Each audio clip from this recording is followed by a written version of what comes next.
Hey,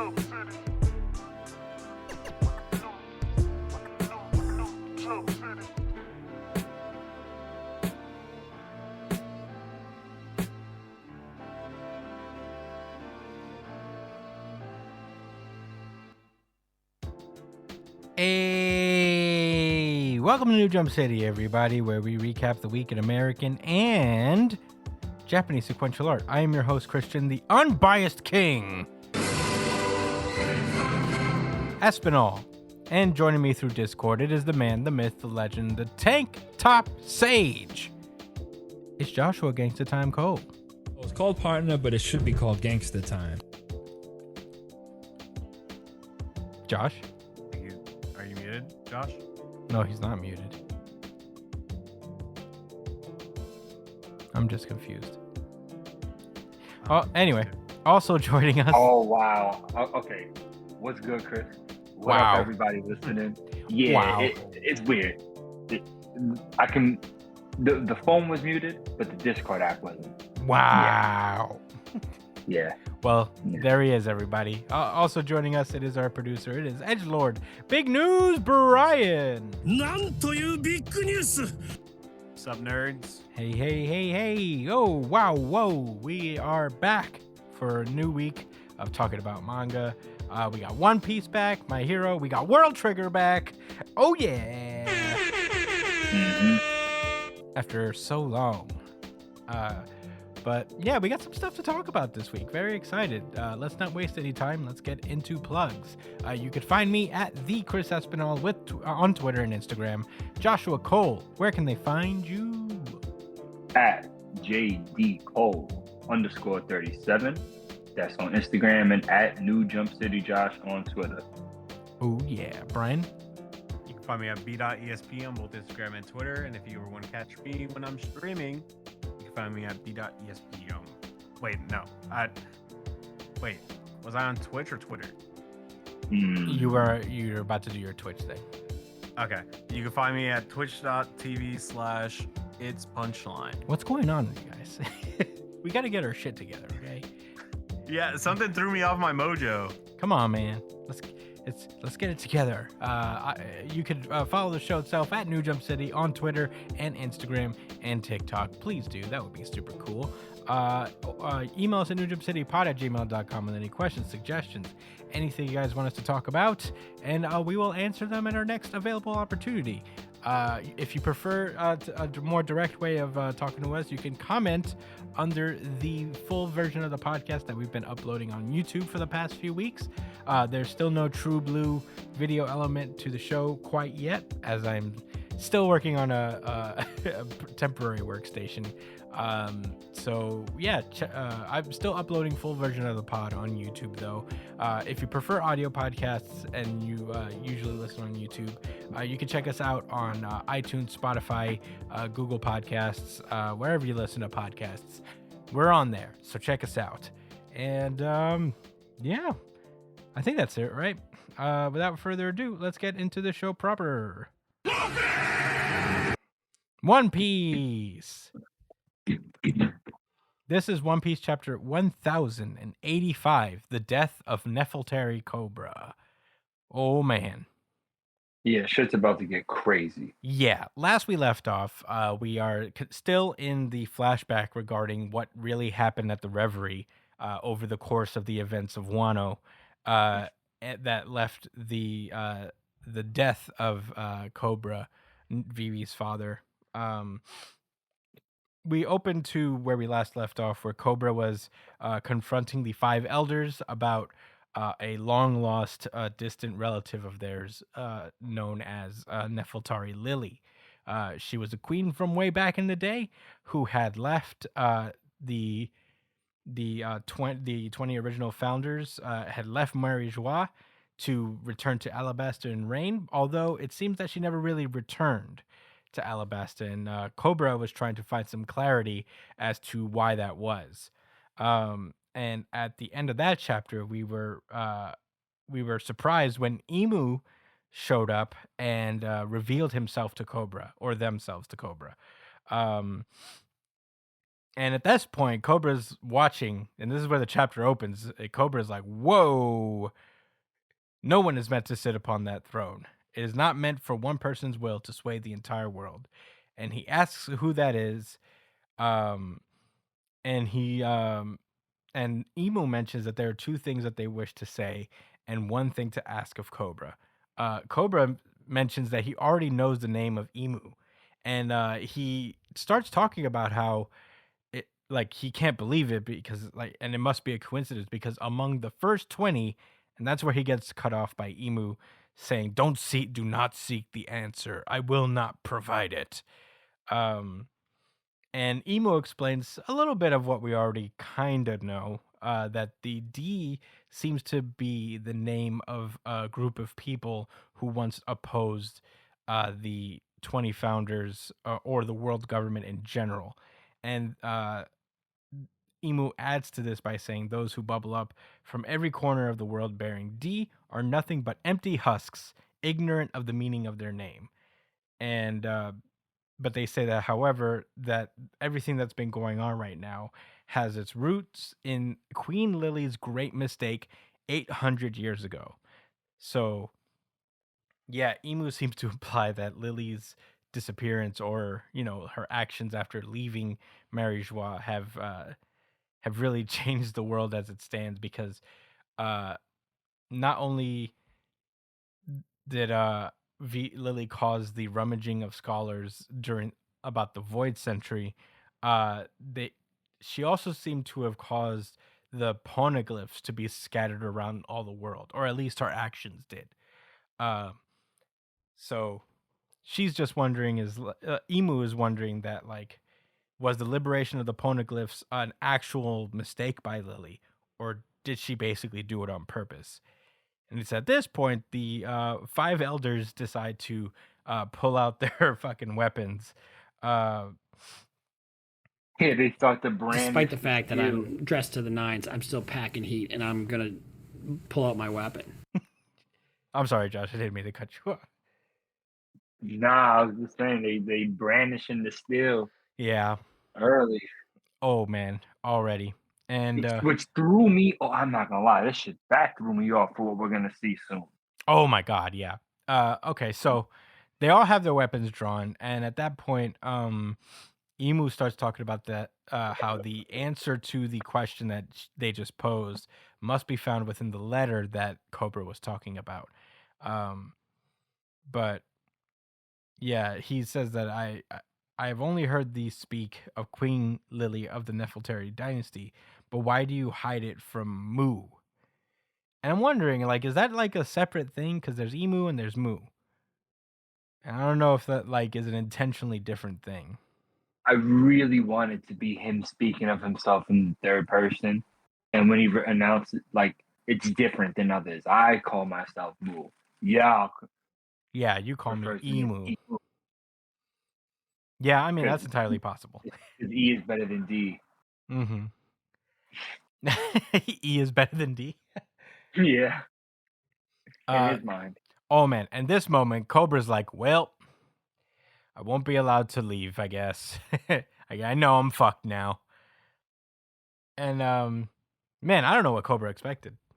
You know how these guys roam. You know how these guys move.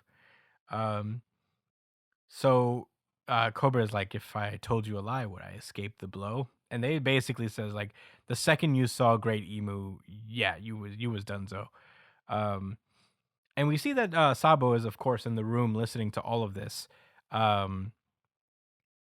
And he's overhearing Cobra talking about how the letter was signed by the Queen of Alabasta 800 years ago, and her name was Nefeltari D. Lily. Whoa. And Emu actually is like, D. And all of a sudden, an arrow shoots straight through Cobra, knocking him off his chair. But And not killing him immediately. Not killing him immediately, no. But Sabo He comes. has defensive stats. Oh yeah. Sabo comes in full flame fruit powers. He uses his fire fist directly onto the five elders, and he makes his way directly towards Emu. and he fires an attack at Emu, but then Emu seems to block it by turning into some kind of giant beast themselves.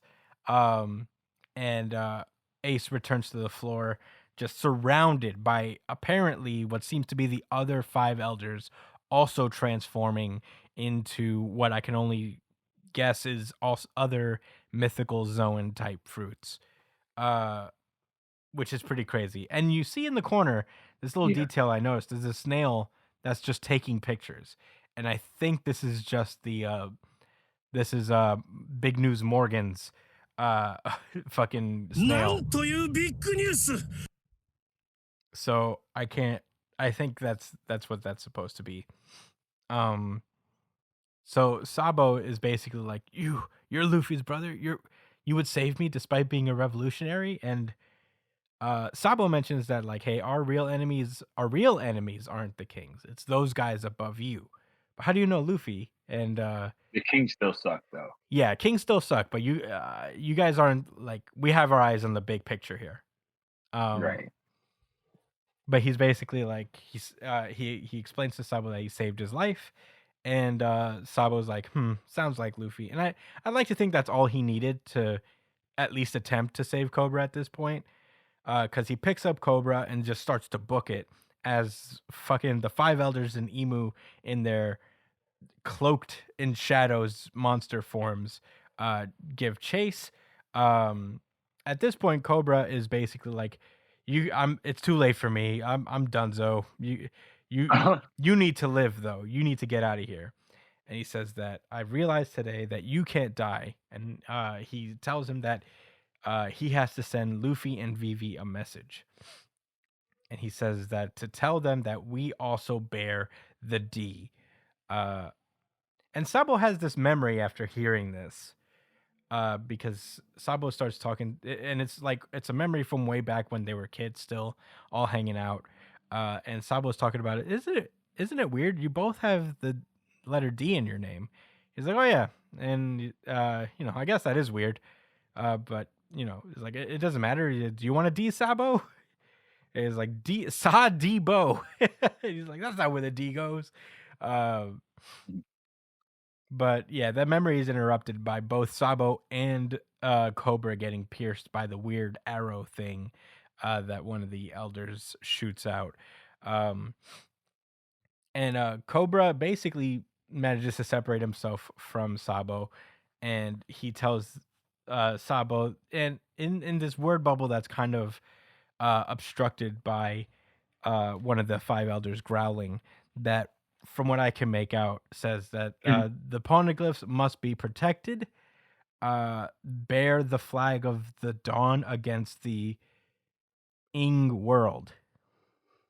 I don't know what that is, but he says Nefeltari Lily at the end, and I think this is the letter that Lily left behind. He's basically dictating the letter that Lily left behind to Sabo as a message to give to Luffy and Vivi. So it seems that Sabo manages to escape, and Cobra is killed, of course. But there's an extra little ripple in their plans as they notice that there's this tiny hole in the wall. And who's watching from the other side but King fucking Wapple? And it all comes together. Wapple is like, whoa, this guy just got whacked. I never liked Cobra, but I ain't that big a piece of shit to celebrate it. But he is also mourning that, he is liable to suffer the same fate as Cobra now that he's seen everything that he's seen. So he immediately just runs the fuck away. Meanwhile, back at the council room, the kings reconvene for the reverie, and they notice that, Wapple and Cobra are late. So they take an assumption that they're just not going to show up. So but obviously King Riku and King Neptune are a little sus about this. They don't really buy it, really. The brothers of Shirahoshi are getting ready to kind of wait at the port for their dad because of all of the bullshit that they've been dealing with. And Shirahoshi mentions that she wants to say bye to Vivi before they leave. And we cut to Vivi herself, who has been kidnapped by CP0 and are now under the watchful eye of the remaining members of CP0, formerly the CP9 guys. We meet Jabra again officially, and Khalifa is Mr. there. Gabo. Yeah, Mr. Gabo himself. So yeah, basically they're like, yeah, we're not gonna let you go. You'll go down as missing and end up as someone's pet. And Vivi just like kind of ignores it as like, is Shirahoshi safe? And they're like, you're worried about that? And they basically explain the situation about Shirahoshi to her, and that they were able to escape. And I don't know if this was like knowledge before. I feel like it was, but Isho, aka Fujitora, Admiral Fujitora, allowed the remaining slaves to escape, aiding the Revolutionary Army, which is really cool of him. It's pretty cool for But that's an admiral. kind of wild, though. It is really wild. But I feel like That was really brave. Hmm? That was really brave and insubordinate. Yeah. Well, Fujitora was like kind of one of those guys who I felt like if he saw something and had an opportunity to like not be with this bullshit, he was gonna take it. He seemed to have like he's the opposite of Ryukyu or Ryokugyu. Sorry, I mispronounced his name. Whereas Ryokugyu is very much like a loyalist to all these guys. Fujitora is like, nah, this is actually fucked. Let's let him go. But in any case, both of those admirals clashed, and we don't know the fate of Fujitora at this point. But yeah, Vivi is just sitting there trapped and trying to figure out how to get out of her situation. And that's when Wapple bursts through the wall, and Vivi manages to jump onto his shoulder, escape with her outside of the CP0's grasp. And we see that Vivi is with him, obviously. And that's where the chapter ends, as Wapple is storming through the castle walls and upsetting, I guess, his wife. I remember this lady from the cover page that Wapple had, the cover page story that Wapple have. Wow, that's clutch. Yeah. But yeah, that's where the chapter ends. Pretty wild chapter indeed. Josh, what did you think about One Piece chapter 1085? Oh, this is my RGC. Oh yeah, I mean it's hard to deny it. It's mine too. Brian, what do you think? Okay. Brian? He's playing Valorant. He's playing Valorant right now. No, sorry, I had my thing muted. Yeah, it's my RGC. Whoa, let me see. I'm checking the really good chapter of the week poll. I never really looked at it today. And wow, it is a harmonic, really good chapter of the week. Whoa. It's been a minute. Yeah, it's too long of a drop. I can't do it. I'll give it a Oh. I'll make a different harmonic convergence really good chapter of the week, but Unified RGC. Unified RGC. Unified RGC.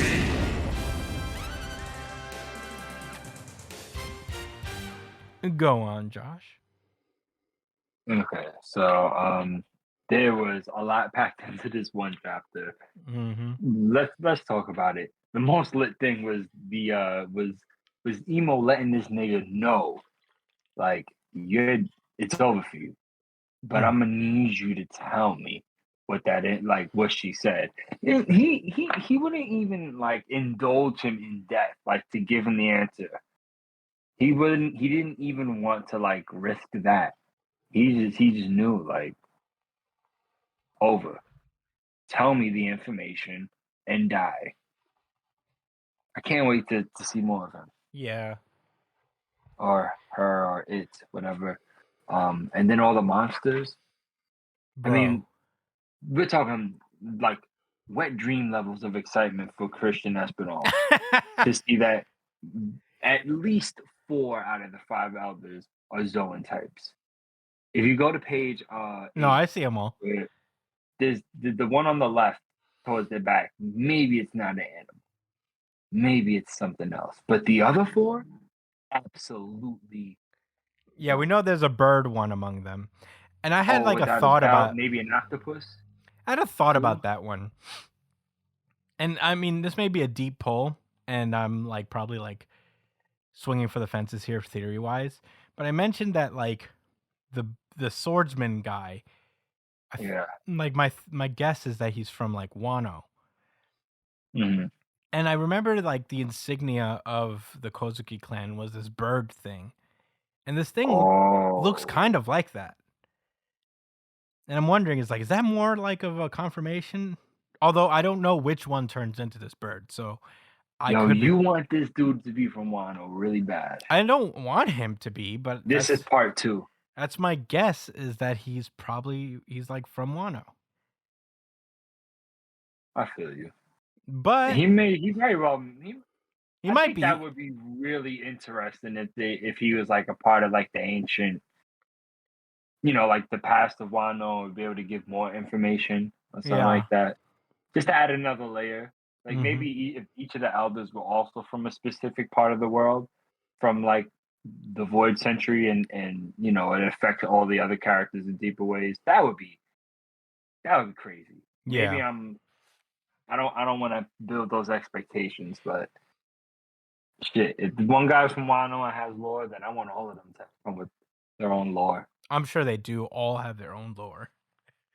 Well, which animal are you most excited for potentially when you see the silhouettes? Well, the guy everything who else. looks like Gorbachev, I think that's his name. Excuse Right? me? There some of the elders are actually like modeled after real world leaders.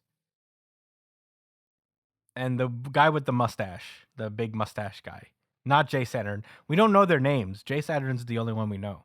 Or Are Jay they in Garcia. position? Are they in the same position when they turn into monsters, but then when they were standing here as humans? I can't tell. I don't know if they Yeah, I moved can't around. really tell. Okay, yeah, I think they are in the same position. Because the mustache guy is all the way on like the right. On the right. Yeah, I can see that. And then there's this guy with the spiked head. That's right with the That's staff. Saturn. That's Jay Garcia on the left. Yeah, for sure. And I think the samurai guy is all the way in the back. But then that wouldn't be the bird. It would Yeah, probably be that's what I'm that saying. thing in the I'm back probably that wrong. doesn't look like an animal. Yeah, I'm very excited to find out what that is. Yeah, What they this is all are. yeah. That's the most I had to say for this chapter. Any thoughts, Brian? I don't know. Like, I really like this chapter. Like everything, Sabo doing shit, Vivi back in the mix, using Wapple as an escape mechanism. The only thing I am a little bummed out about is the fact that the elders are possibly Zoans again. I'm just so tired of Zoans, dude. Can we like I really want us to get back to like Logias and Paramecias again, Like That was the flavor of the first part of the series. Now it's all about Zoe. Mythical Zoans. yeah, but the whole thing about the Marines is that they're all about power, right? Like Well, firepower. Zoans are technically like they've been said to be one of the stronger ones in terms of combat because they have like Yeah, but I don't care about. I don't want to see Zoans anymore. We had fucking 5 years of Zoans. No, 6 years of Zoans. I'm tired of Zoans. Give us some more variety. Like I'm tired of it. I want to see something else. I miss having like a character like fucking Katakuri, like an imposing Paramecia. Like we haven't had that in so fucking long. Like bring Akainu back in the mix. Bring the admirals back in. Give the elders some more like unique abilities. I'm tired of seeing fucking borderline furry characters. well, they don't all have to be Zoans. One of them is literally this weird blob. I don't even know. Yeah, I'm okay with that, but I just don't. I'm okay with so that. done. I'm a little done with Zoans for now. Like I want Oda to move away from Zoans for a bit and just look at Paramecias and Logias because they have fallen so far behind. It's actually crazy. Like they're borderline obsolete compared to Zoans at this point. Well, ancient zones.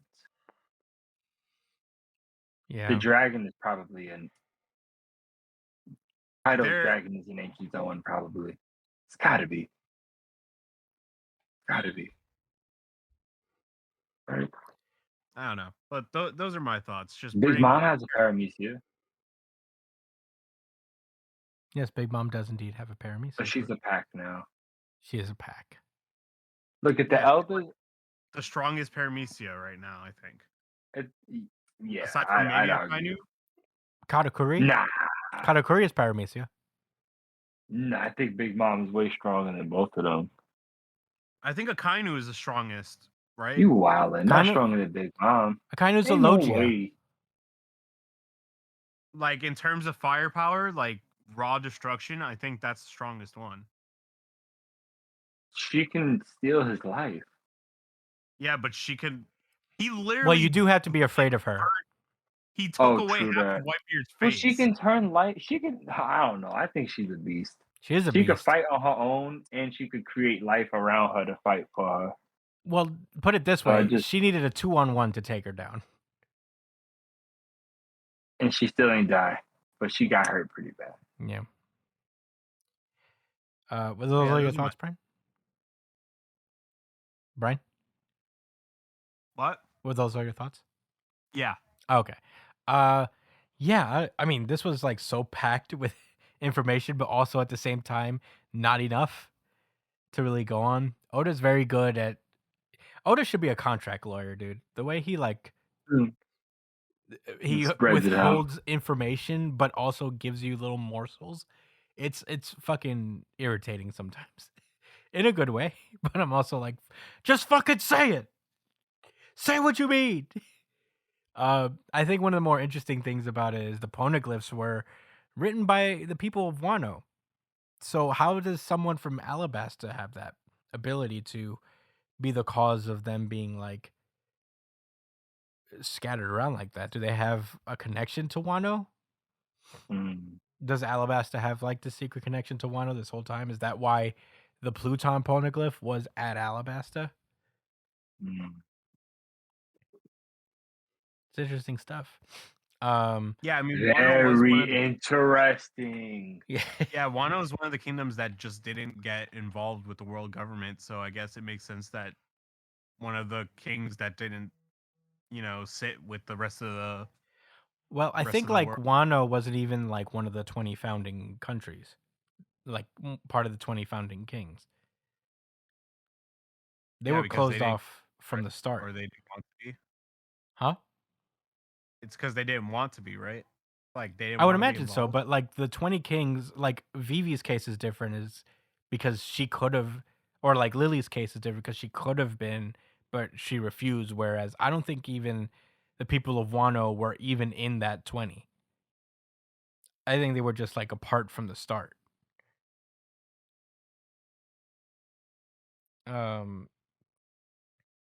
So that's an idea. What else? What else did I want to say? What was the deal with Wano that it used to be lowered and then it got risen and the old Wano got flooded? Or Yeah, something like that. the original Wano is like buried like under miles of sea, under like a bunch of sea. Like they eventually got flooded out, and the Wano that we know now sits atop this mountain, basically. Yeah. But 800 years ago, it wasn't like that. So I feel like that's important to remember. One other thing I guess I wanted to bring up, I guess this is more excitement for what's happening on Egghead because Jay Garcia is heading there, and we may actually get to see his devil fruit thing before anybody else. Oh, I remember the image we seen on the cameras of that shadowy figure. Oh right, yeah, he's probably already doing it. He's probably already full devil fruit form. Oh, maybe you was right, man. I was like, nah. I told you guys. I told you Yeah, guys. man, you did. I mean, there's no way these It could've guys. also been a girl, though. Hmm? It could have also been the girl. No, it was definitely he, Jay Garcia. Oh my god! Imagine 100%. if he's the final boss of Egghead. Luffy has to fight Yeah. one of the 5 elders off the jump. Man, that would be dope. Oh my god! I'm so fucking excited. I'm so glad it's not on break next week. I need it. Thank goodness. I gotta have it. Same. Yeah, one of the things that I wish, and I know that this is just a mechanic of just Oda trying to relay a lot of information at once, is that every page feels like so jam packed. Like the panel layout is really intense, but he's got to do what he's got to do. Where he's in chapter 1085. I feel like he's trying to get as much done as possible. But Hey, I think we're getting more than we've gotten in a long time as far as this major type of reveals. yeah, it's all I ever wanted. You know, we were always talking about post Wano One Piece, and man, it has not disappointed. It is so fucking cool. But yeah, that's all I gotta say. All three of us plus the audience gave it a really good chapter of the week. And if you want to vote as well for your favorite, next week we do the poll about a couple hours after the series, the chapters drop on Viz. So check that out. Subscribe to the YouTube for that. And yeah, are we all ready to move on? Yes. Alrighty. Well, that being said, let's move on. Bloody Cross. My Hero Academia. This is My Hero Academia chapter 390, Shoto Todoroki Rising. Okay. So the last few chapters have been dealing with very well drawn but short looks into the battle between the Todoroki family and Toya. Toya is basically about to explode because his edge is just escaping him. He can't control the pure concentrated edge within him anymore. And You sure can. he's going to go supernova and explode everything, but the entirety of the Todoroki family has shown up to try and slow the process and hopefully cool him down before he explodes. In the meantime, Todoroki and Ida are basically moving at the speed of sound, trying to get to the battlefield and stop Toya as well.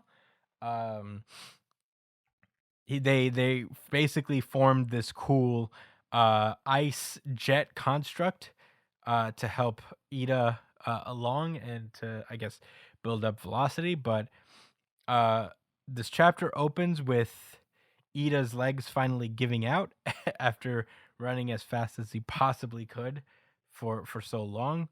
And yeah, basically they give it one last push and apparently reach transonic speed, which is as fast as a fighter.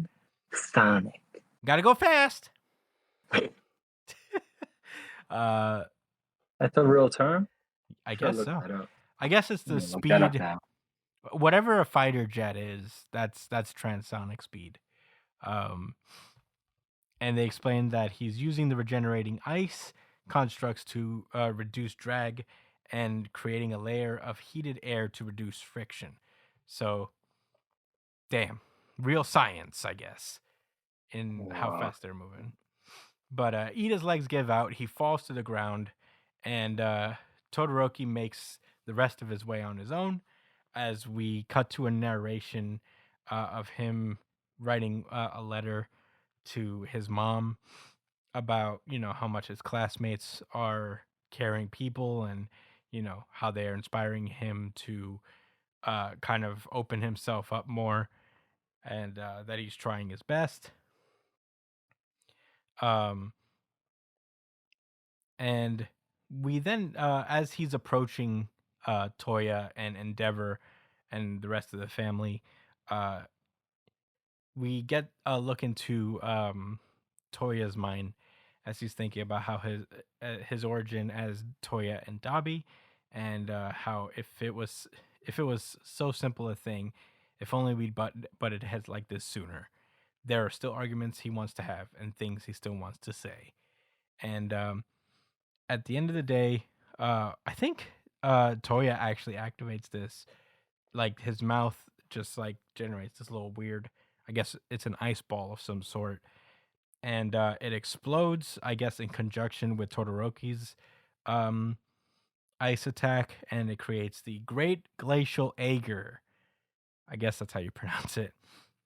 And over a couple pages, everything is calmed down. Toya has been neutralized, and Todoroki's like, "Our whole family is here." Well, not great, but maybe it's for the best, because his great glacial Aegis alone might not have been enough to stop it. And Mhm. Toya is down on the ground. He is basically completely frozen, and he says basically, ever since round one back there, Toya's fire just kept growing, and he reached uncharted territory where I can't tread. Maybe I was never actually the masterpiece creation. And Todoroki, who's not Todoroki, well, technically Todoroki, but Toya is basically a fucking skull, a skeleton man, still hating, Pretty much. still hating. He's like, you all die already. He looks like Ganon's corpse. For real. He's like, you all and me too drop dead. And He's they're still like, talking. How? yeah. Jack Skellington, man. Mm-hmm. Fucking, is this Brooks' origin? And yes. And he's freezing from the inside. Yeah. So Endeavor crawls over to him and uses the remainder of his firepower, I guess, to kind of like prevent him from freezing completely. And he's like, "Go on, I hate you all. I hate you, Dad, the whole family."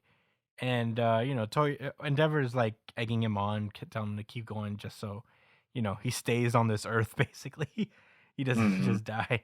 Um, and Endeavor starts just apologizing. He's like, "Ray, I'm sorry for pushing you. Fuyumi, I'm sorry for leaving you to pick up the pizzas. Natsuo, I'm sorry for neglecting you." And he then apologizes to Shoto.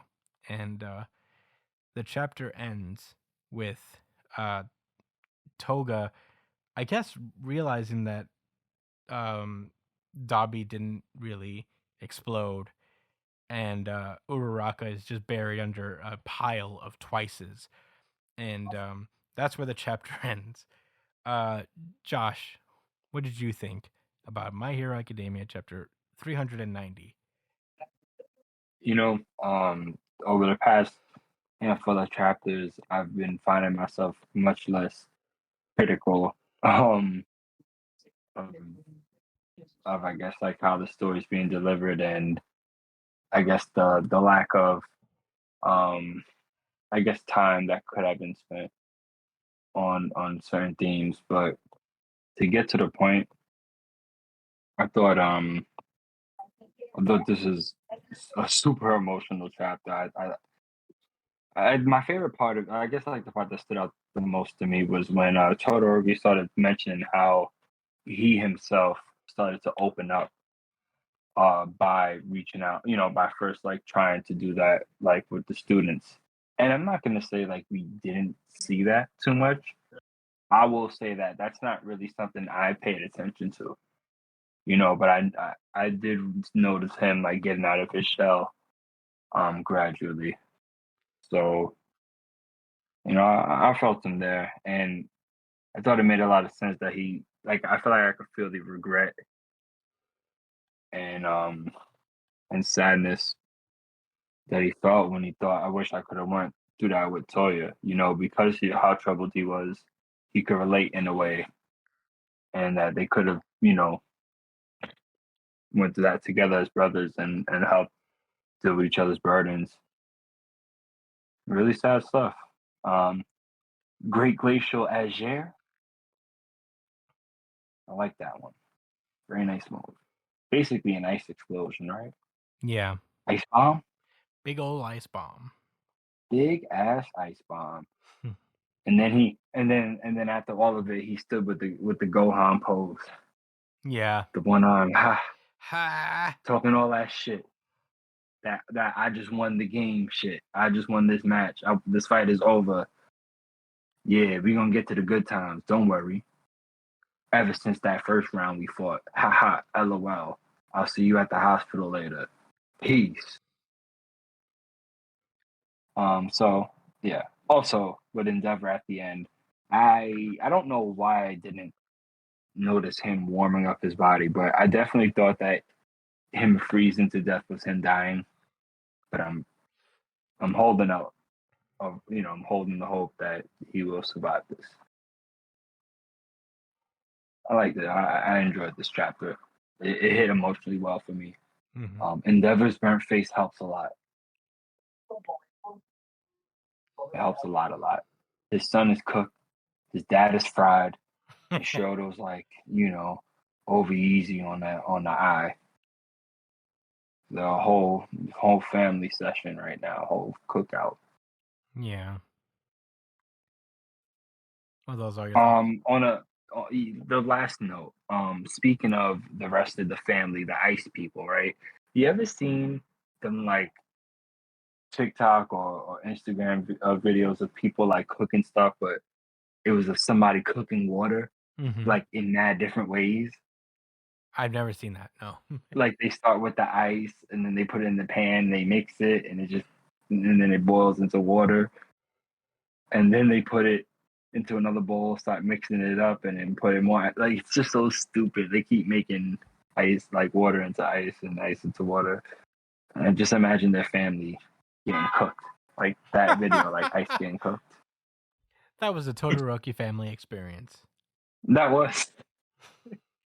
Is Brian back? Yeah, he is. Yeah. All right. Thank God. For sure. This chapter was really interesting. It's kind of like a temporary wrap up for the story of Todoroki and of the Todoroki family. And honestly, I don't mind the way that it ended,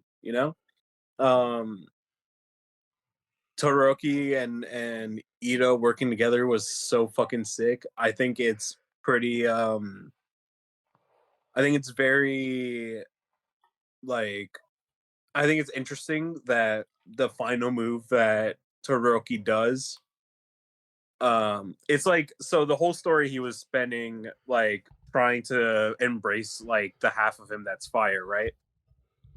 And it's him coming to terms that he's just as much of his father that he is than as his mother, and what saves the family is the ice quirk again, like it's not he didn't have to use the fire. He kind of came back to who he was again, Mhm. And I have a little idea of what this like the true resolution is going to be, and I hope this happens where the family kind of, I think all of them are going to come out with burn scars like Todoroki, and that's when they're going to start healing as a family, is when they are all scarred, It's like all the pain that they had was all internal, and Todoroki was the only one that was wearing it on his face. And now that it's all out in front of them, like on their face, that's when they're going to be able to move on. And I hope that's what happens with this, like all of their pain is out there, and now they can move forward and start to come together and come to terms with what happened. And I don't know, this is such an interesting like plot, like a interesting plot line that is coming to terms, and I still don't know how to feel about it, which is still which is not to say that it's bad, but that's actually really interesting. You know, there's no definitive like, oh, you have to forgive Endeavor for what he did, or oh, you have to feel bad for Dobby. Like this ending kind of leaves you with your own interpretation on how you feel about it, right? Yeah. Like nobody forgave So far, yeah. Endeavor. Nobody forgave Dobby. There's no forgiving happening here. But there is a lot of emotions here. There's a lot of like complications to it, and that makes this the best plot line in My Hero Academia by far. Because of that, it doesn't hold your hand. It doesn't say what's right and what's wrong. It's up to you to decide how you feel about it. And I think that's the best way for a story following this this touchy of a subject can do it, you know? Like it can't have its own, like it can't like have a sweeping statement. It has to be something that's ambiguous, you know? So that's why I like this chapter so much. And I guess coming up, we're going to resolve the whole Toga situation, which I hope he can salvage it because I never really liked it. Yeah. But we'll see. Yeah, I'm in agreement with you guys. I think this was like a really, really good chapter. I'm actually like, I am kind of impressed of how he kind of pulled this whole thing off. And I, this is a very touchy issue, and I really respect how he resolved it because nobody's like nobody there is no forgiveness, but everybody still kind of like loves each other. It's all about just moving forward at this point. And it is smart to leave that completely like ambiguous as to what they say to him after. I will say I don't know if Shoto's gonna really participate in the rest of the fight. Well, maybe Shoto will. out of everyone there, he's the least cooked, so he might pull up again. I think the art after Todoroki pulls up is really good. I just love how Dabi is just like he's drawn. He looks very decrepit and kind of not cool, but like it just is cool from like an artistic perspective. How kind Yeah, I of like think it's really dope. withered he is. I think what Brian brought up about all of them having scars is very interesting. And I think that's probably true. I think they're all gonna have burn marks. But now they're, I guess, in a cooling period, which is kind of nice for the Todoroki family. They've gone through a lot and they deserve it. I don't want to retread a whole lot of tires that you guys already gone through, but I will agree with Brian. I'm hopeful that he can save Toga's arc here. I'm not particularly a fan because I think it's the most like kind of nebulous character arc I know. I'm still not entirely sure what to make of it. So I'm not sure what the topic of her story is. Like, is it mental health? Like, it is is. it love? I think What it's. is it? I think it's along those lines of mental health, but I'm not necessarily sure what he's trying to say with Toga, and maybe I'm just missing the point. And if you guys in the comments have any idea, please let us know because I feel like that's always the thing I've kind of been missing about My Hero is Toga's role specifically and like how her story kind of really translates out to the broader message of of My Hero Academia, the world, and all that stuff. So I don't know. Trying to think about it. Maybe her story is about, you know, mental illness, and is someone ever too far gone to be helped? yeah, You know, maybe yeah, that's what it is. or to be loved and all that stuff. like can a person who's like truly demented be rehabilitated or be like accepted by society, you know? Mm-hmm. But I don't know. I feel like it's really tough to follow this, especially the way that he was doing it. Yeah, because Um, it's also kind of like draped over this kind of high school girl crush motif. Oh God. Yeah, if this like one-sided love triangle didn't exist, this probably would have been a better backstory or a better story line. But Yeah, it's I too. feel like there were better ways for an Italian Uraraka to this. Yeah, but we'll see. I mean, too early to tell. I guess maybe he'll like save it at the end. I'm willing to give it a chance. Yeah, I mean, well, we're gonna. Like I mean, mentally speaking, Yeah. I'm not gonna go on with it with an attitude. I'm gonna be honest. This arc, like Toga's arc, it probably didn't have to include Deku at all. It could have just all been about Uraraka. Maybe. Like, what does Deku being involved in her story change about it at all? Yeah. Think about it. Like the moment, even during My Villain Academia, she used Uraraka's quirk.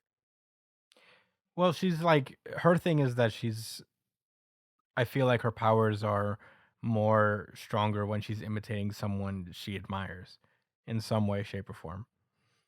So Exactly. So if it just was about Uraraka the whole time, it would have made more sense, I think. yeah, I don't know. But they had to tie in Deku for some reason. Yeah. Well, unfortunately, like My Hero Academia is going to be off next week because Horikoshi is undergoing a couple hiatuses. I'm hoping he's okay. To be honest, I mean, he is drawing up a fucking storm. Like this guy is doing. Okay. He's doing some crazy, phenomenal art right now, I agree, and I'm sure that can't be like too conducive. Like he has to be taking like breaks or at least taking more time to draw these things because, like, he's been taking more breaks during this arc, and the art has taken a huge step up. So I'm guessing this is kind of like a way to kind of balance things out. Mm-hmm. Especially chapters are kind of shorter too. Yeah. Well, in any case, I hope he's okay, and I'm looking forward to seeing him again. But those are really all my thoughts on My Hero this week. Are there any rebuttals? Anything to mention? Dopers. Josh? Nope. I'm just glad that we're probably going to be back to mauling at My Hero soon again. To what? Oh, I'll go easy. All right. Well, with that being said, let's move onward. Oh, jeez. Bloody Cross. Chainsaw Man. This is Chainsaw Man, chapter 131. Tastes like crap.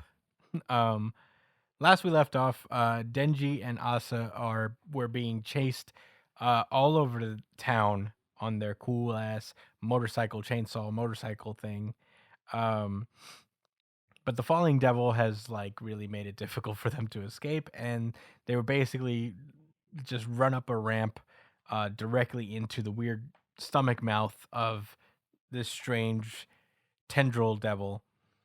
And as they were landing in, they basically get caught in the jaws of this tendril devil, the motorcycle, and themselves caught in between.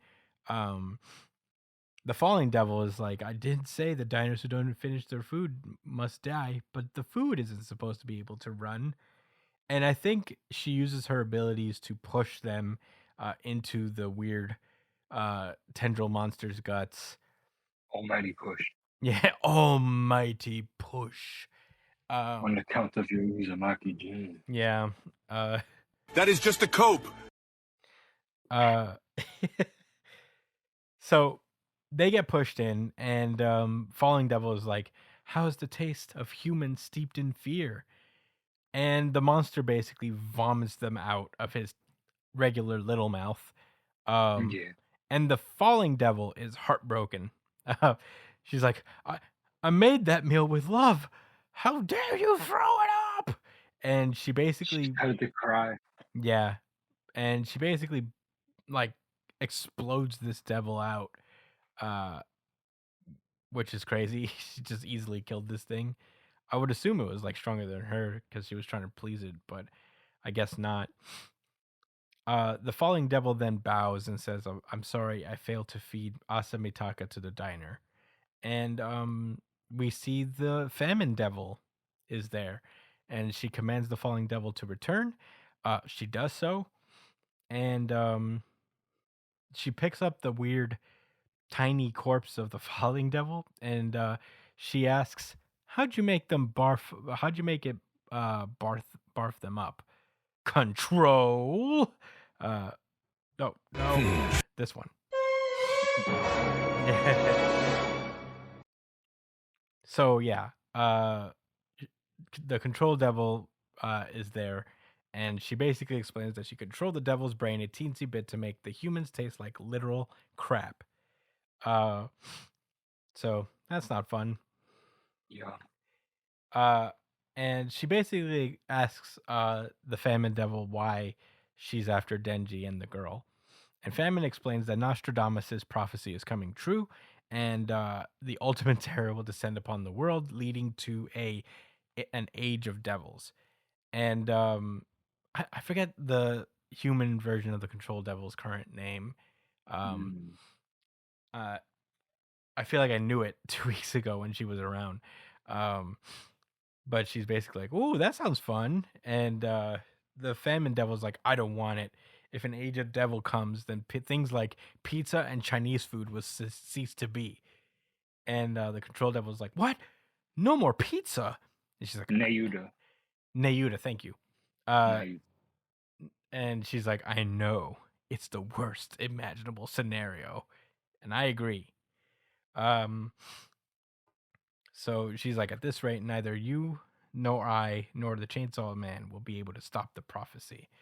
But the War Devil could probably win. And she's like, then why? And why you just tried to kill her?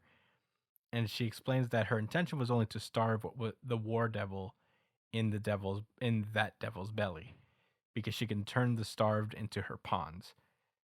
But she turns over and she's like, work with me, Control. With our strength combined, the age of devils may not arrive. And Nayuta's like, no way. And she's like, why not? It's like, because I have school. And the next day, the next page is literally the next day, where a teacher is asking a question. And it's like, raise your hand if you know the answer. And little Nayuta is like, me, I know. And that's where the chapter ends. Uh, Josh, what did you think about Chainsaw Man, chapter 131? This is one of the most random endings to the Chainsaw Man chapter, and that says a lot. I don't really know what to think. I don't know what's next. I forgot they were sisters. What's this Control? The Famine? That's her name. Yeah, Famine. The Famine Devil. And Control, they're sisters. They're related. Yes. I guess I can see the. Not that they look. I mean, they have the eyes, but that's not the point. I guess I'm trying to think about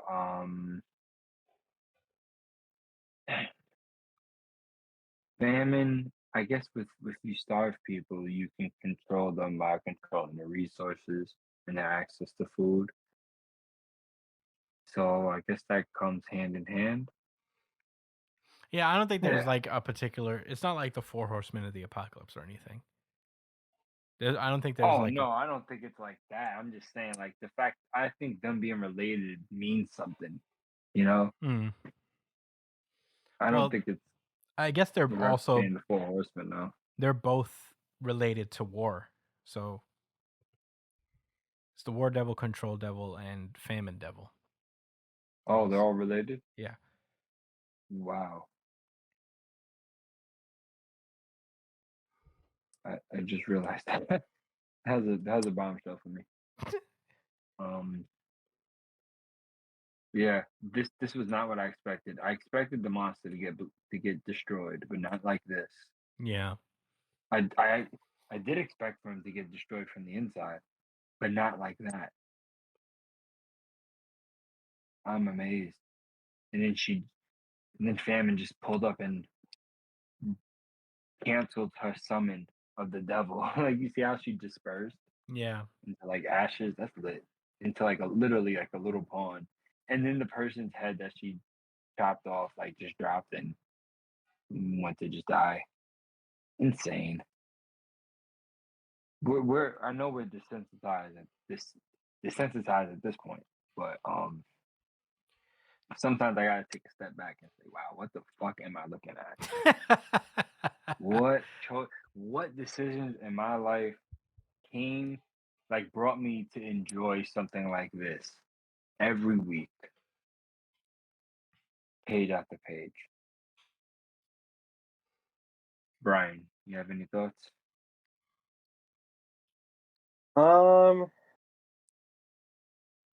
I think it was a okay chapter. I think Lil Makima showing up was a bit of a surprise. The ending was like Nayuta? yeah, the ending was like super Chainsaw Man.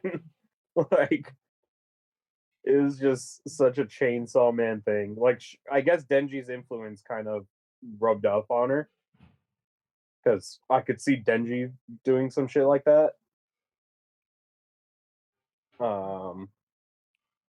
I'm just a little bit confused about just what Nayuta is. Like, is she bad? Is she good? Is she like what is she? Well, she's not good. Well, she's not bad either. I mean, you know, I feel like she's in this neutral space that is being completely held together by Denji, and that's honestly pretty good for a devil of her stature. She is a lot like Denji in the way that she talks. Like the way that she talks, the way that she like her priorities. Like she has very simple priorities. Like if you were to put Denji in her spot, I feel like he would say the same things she says. Yeah. And I think that's actually did pretty raise her. interesting. Yeah, I think that's actually a pretty interesting concept. You don't really see anime protagonists raising a child, so it's interesting to see how how his influence affects her, and I wonder how she's gonna be when she gets older. Like what is she gonna be like? Because she's not gonna be like Makima, and it makes you wonder like what would it look like if Denji had the control devil instead of the chainsaw? Like what would he do with that? You know? And I guess, it's really good that it's going on a very simple person who's not very complex. Because the more complex it is, the more control the more influence you're gonna have on the world, you know? Mm-hmm. Like she could just fucking use her control power to just get more fucking pizza or some shit. Yeah, I wonder if she's thought about that. She probably used it a couple times when she was supposed to. Yeah, I'm sure. I'm sure Denji encouraged it because they broke as fuck. Like, why don't you control them to bring that whole dinner plate over here? Nah, Denji wouldn't do that. But yeah, I'm looking forward to see what plans he has for Nayuta. Like maybe she takes over the series at some point or something. Who knows? But those are my thoughts. Yeah. I really love that last panel. I think it's just so funny because these are all regular kids. among one of the strongest devils just there trying to answer a math problem. I think it was just kind of adorable. I also one thing I also appreciated is that Denji's like overall goal, aside from his more selfish desires, like his more noble thing that he's chasing right now is putting Nayuta through school. And it is cool to see like Nayuta also in turn take that seriously as well. Yeah. It's kind of touching in that way. Even though they have like a questionable kind of relationship, it does show that there is some kind of level of care that they have for each other that's like genuine, especially on Nayuta's side. Because she doesn't have to be who she is. Like Nayuta is not a girl who's possessed by the control devil. She is the control devil. So I do think it's kind of sweet that she would go out of her way, casually hear that the world is ending, and prioritize Denji's wish for her well-being over that. It's kind of weirdly adorable. But I am excited for what's to come. This Age of Devils thing sounds super interesting, and I'm wondering how that's going to develop. But I am really excited to see where it's going. The no more Chinese food and pizza is kind of like also a funny thing too, because all of the protagonists in this series only ever want something simple, you know. Like, they don't ever fight for super lofty ideals. They're just like, you know, fighting for whether it's the safety of a friend or, you know, safety of their cat to eat regular food, you know, to get Be laid. someone that's liked. Yeah. And that's something I appreciate about Chainsaw Man. I think it's really interesting. No one's ever trying to save the world for the world's sake. It's more like so they can have a bare minimum decent life. Which, you know, you think of all the bullshit you go through just to have a regular life in this world. Yeah. As if there are actual devils around. Yeah. You know, not the Christian Judeo kind, but but the Chainsaw Man type. Yeah. But yeah, that's all I really had to say about Chainsaw Man. I thought it was awesome. I love Chainsaw Man so much, guys. If you aren't reading it, please do. The hype is real. Sometimes, guys, the hype is real.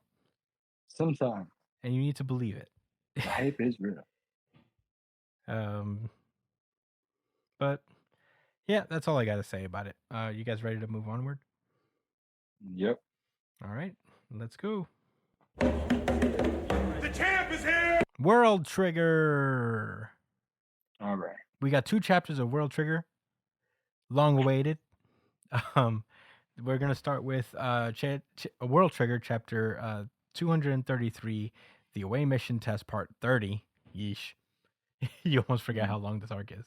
Yeah. But I certainly don't forget. well, I'll tell you what, they seem to be speeding it up a little bit. This is Fucking God. We start off with 3 different matches going on at the same time.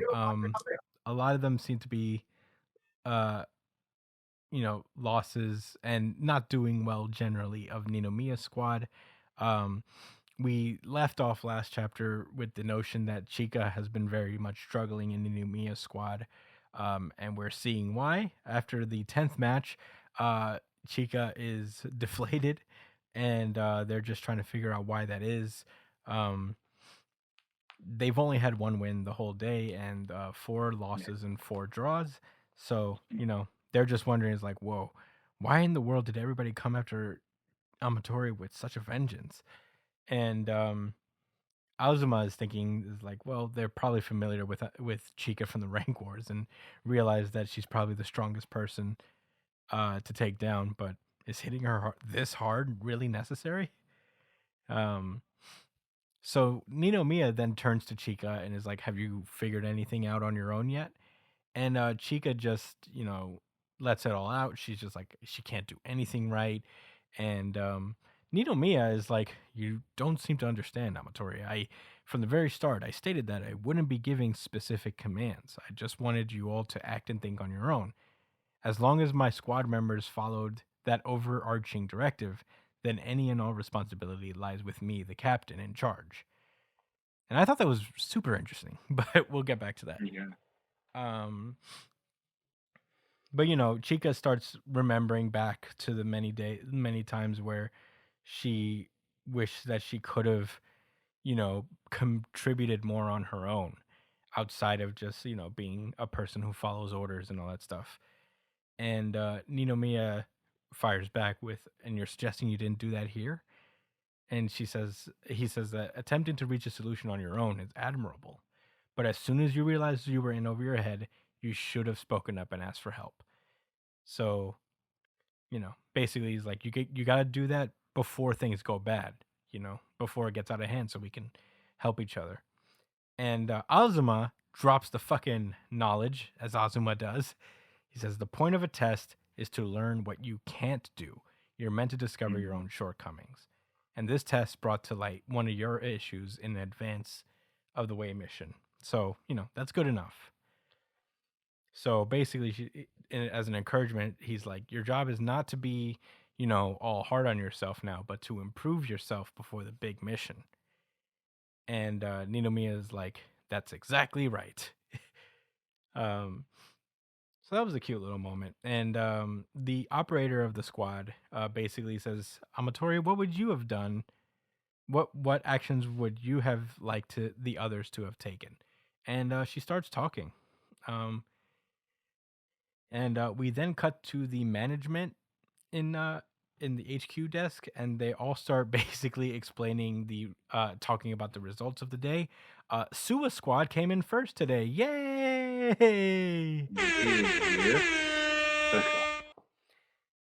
Good for them. With 1,240 points. So, very cool moment. Jin mentions that Suwa's leadership was really ideal for the job at hand. And the head guy, I forget his name, Kido, right? Kido is like, we should also give credit to Mikumo for his analysis and ideas. And everybody's like, whoa. Did he just Yeah, compliment? I think it's interesting that Jin wasn't the one who praised me, Osamu. Yeah. And he's like, whoa. Did you really praise Osamu? So we then find out the Kitazoe squad came in second.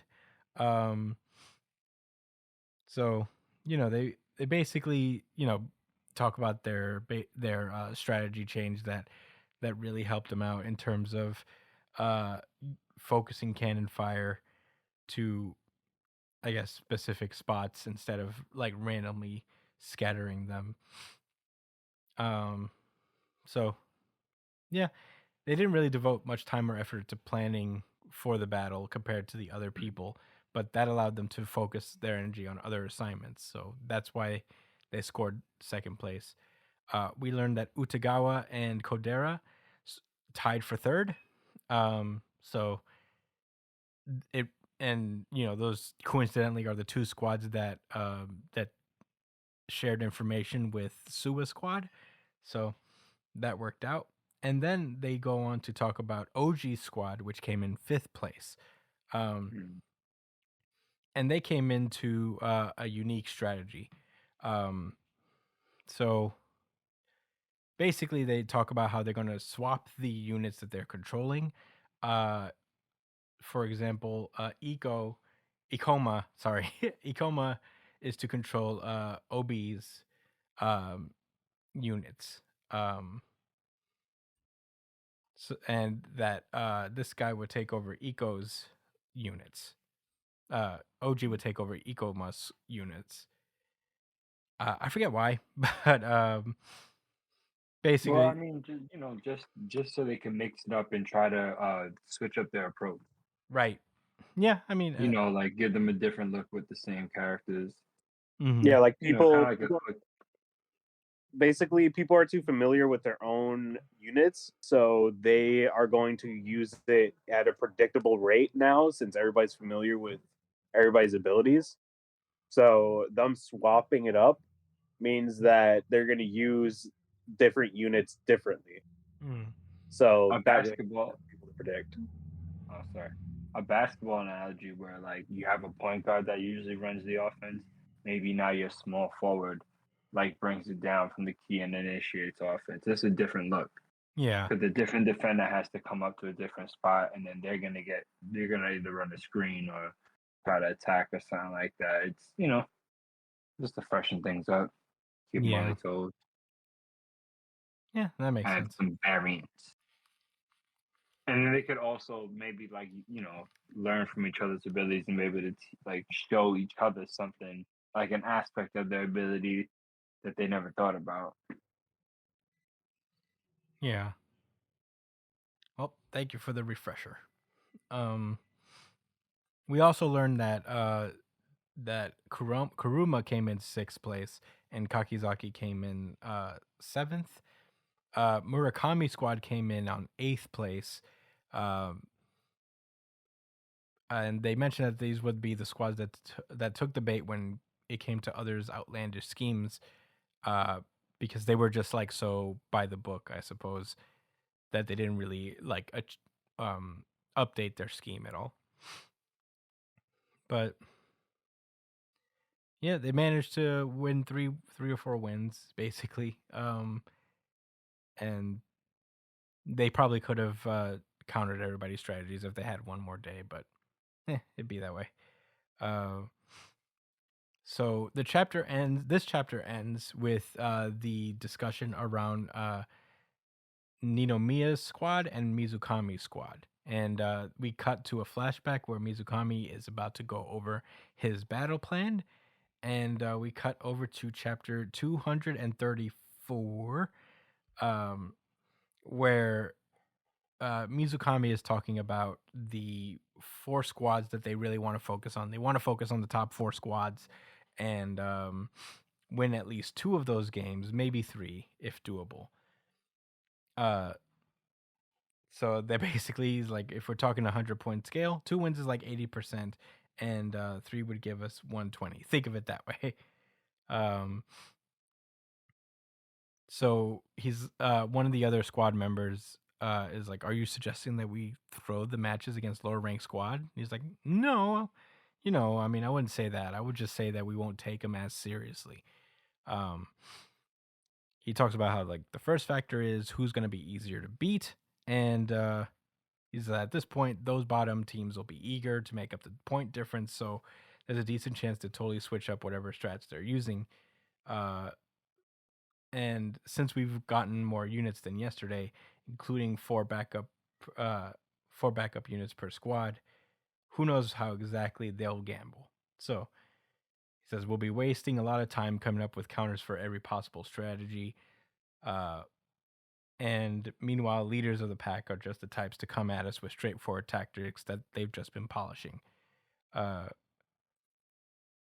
So the gist of it is instead of trying to counter every single squad, it's more about devoting time and energy to rivals who will go down easier.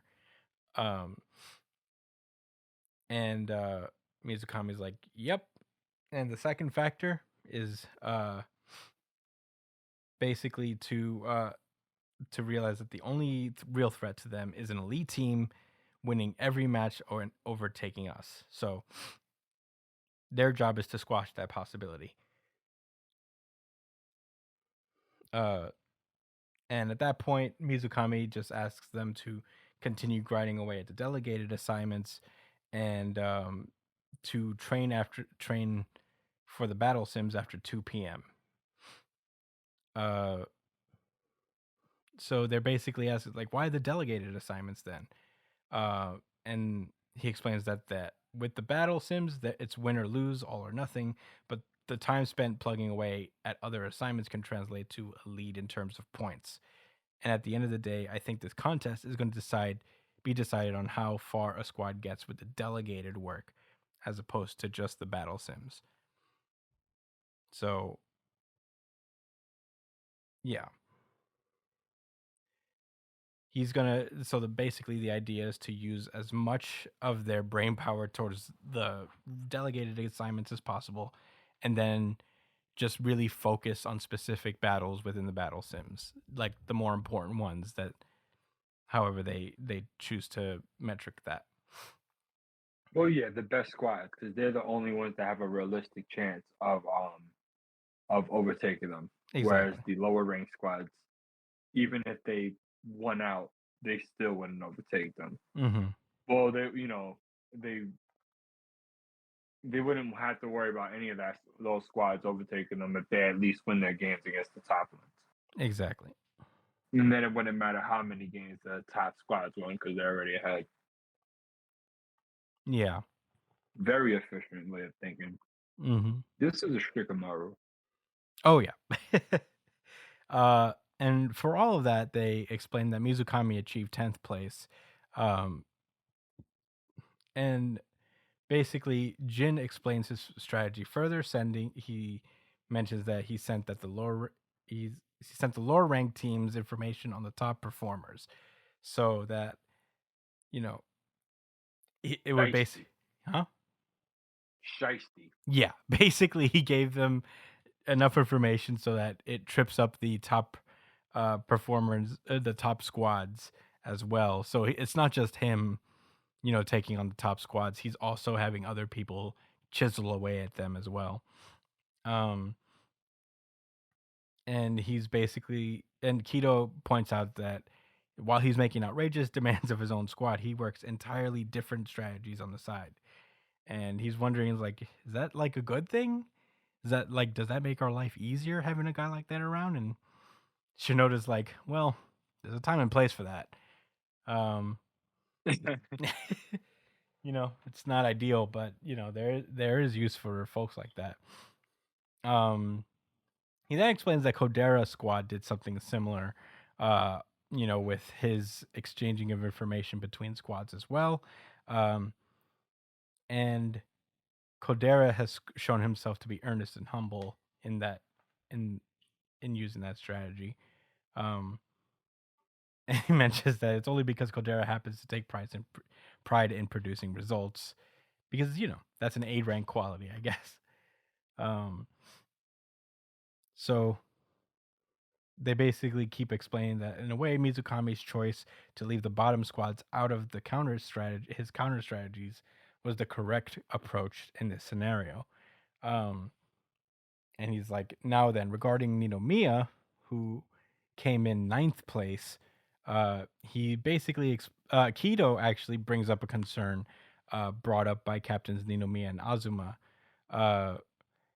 because he was talking about he starts talking about how when trouble springs up on an away mission, it makes matters worse when someone is the type to take on a problem alone.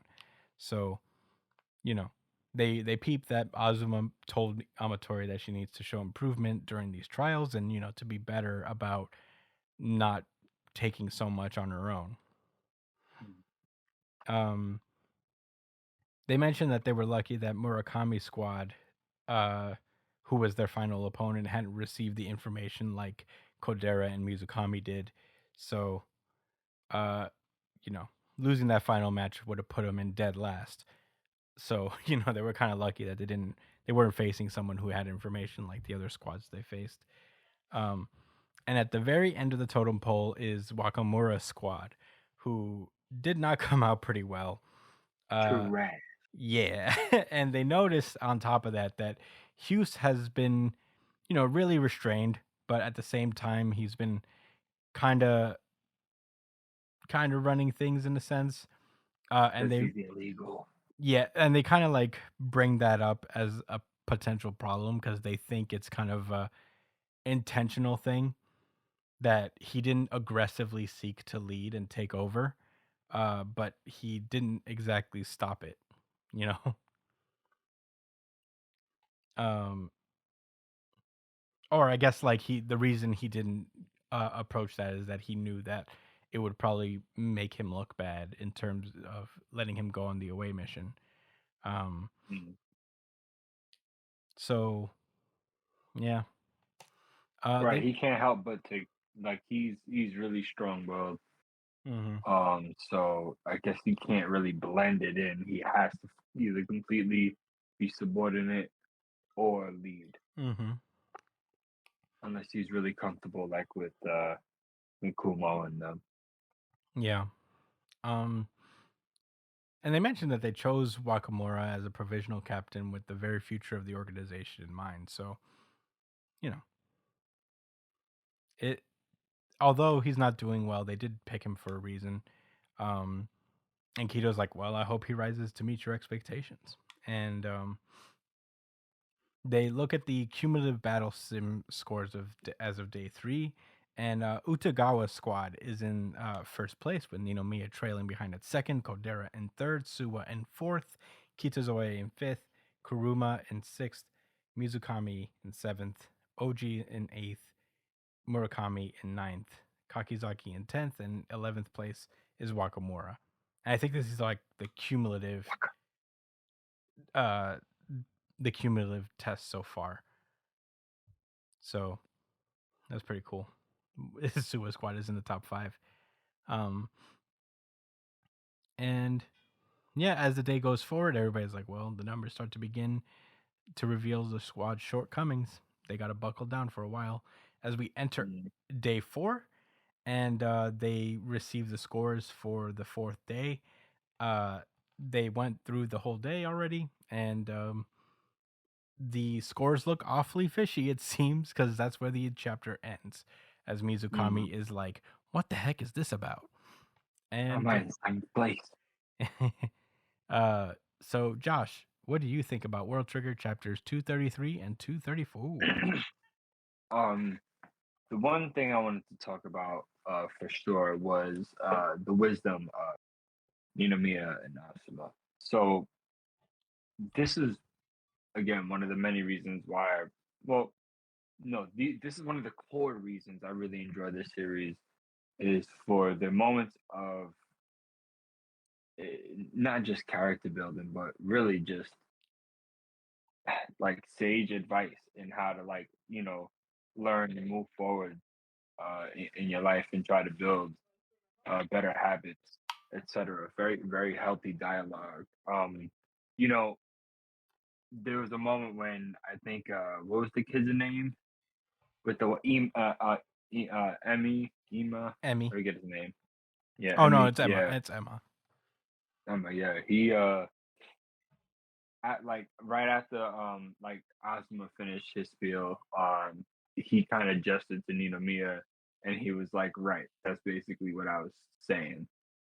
And he kind of responded like with, geez, you should have said that to begin with. But I argue it's necessary to have both, to have that type of balance, like someone to carefully guide you like through your mistakes and encourage you, and also someone that's gonna watch over you, but also like allow you to make your own mistakes and try to figure it out, because a lot of times in life you're not gonna have someone to hold your hand, and no one's gonna hold their hand over in the neighbor world. Yeah. An alien fucking city, no one, none of the neighbors gonna hold their hand, not one. They're gonna just snatch her up and turn her into an egg or something weird like that. A cube. Yeah. So, that was very enjoyable for me, for the first chapter. As far as the test results go, I think what this is implying is it says day 3 cumulative right now, right there. So I don't think it's implying anything. I think it's directly telling us that this was the score with combining the what do you call that? The battle sims with the homework assignments. So that's why I think the scores look so out of whack. Because Mizukami believes that because they focus so much on the work, that they should have a sizable lead. But I think it's because they did so bad on the on the battle sims. Well, actually, they didn't do that bad, right? How many? I forgot how many wins do they have? Mizukami came out with 2 wins. Damn. Yeah, they didn't do great. Right, but they had I don't know. They had a strategy though, but I think maybe he's going to be surprised that the other squads have caught up work wise too. Maybe no, maybe that's the key to it. I can't see what else it would be. Utagawa. Utagawa. I don't know. I don't remember. He's from Kazami squad. I think that's his name. I'm bugging. It's a third rank squad, A rank squad. The guy, the little short guy with the scorpion. He's on Utagawa squad with the guy who could hear. Oh, Kikuchi. they didn't show them much. Yeah, no, they didn't really show them. Yeah. Okay. Well, they did something really good. Yeah, they came in 6th and 7th. That's not bad.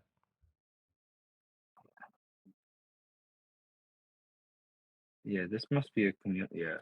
Okay, well, those are pretty much all my thoughts. I mean, there was a lot of content packed into these 2 chapters, but I'm kind of just reading and ready for them to get to something a little bit more impactful. I get it. I understand the point. I think I get, I get that there's a lot of nuance to the system, and that nuance is expressed in how these characters are growing and learning how to deal with new situations and the various strategies and stuff. I don't know if you have any, any big thoughts on this chapter as far as like the strategies and stuff go. Chris O'Brien. Brian, do you have any thoughts?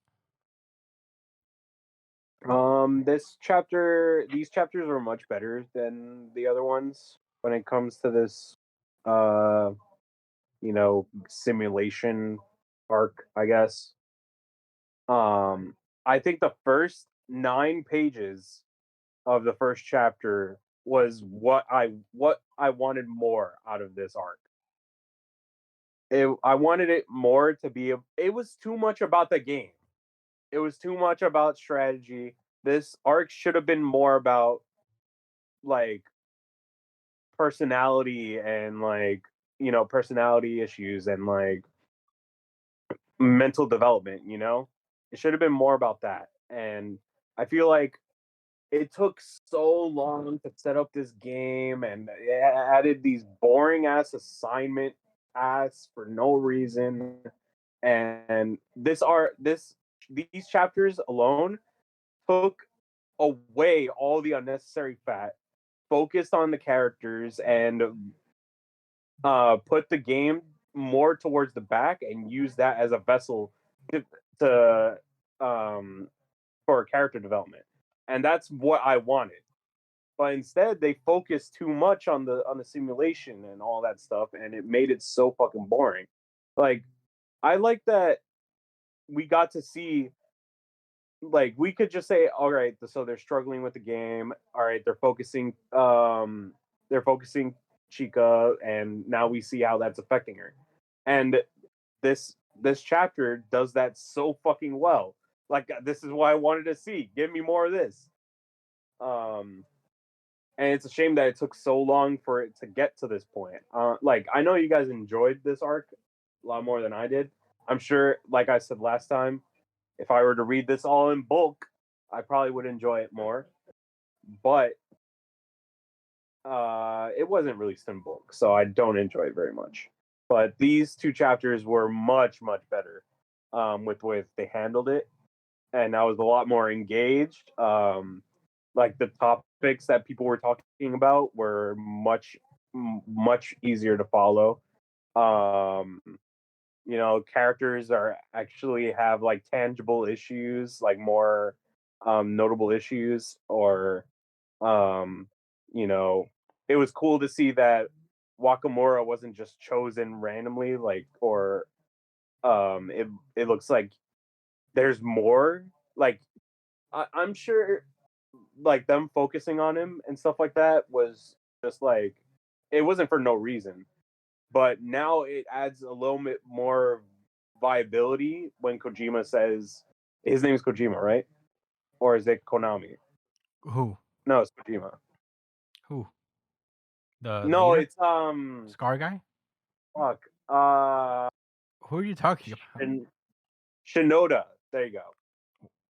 When Who's- Shinoda says that he put Wakamura as a captain Oh, for the future of fucking whatever it's called, forget. Border. For the future of Border, I thought that was interesting. I don't know. These two chapters do what all the chapters previously didn't do. And I kind of hope that they continue to get on this stride, even though it looks like this part is about to wrap up. And I hope we get into the more exciting parts now that this is done. I'm just so glad that these assignments are done, dude. Like this was like a slog to get through for me. And I'm really looking forward to seeing what happens next.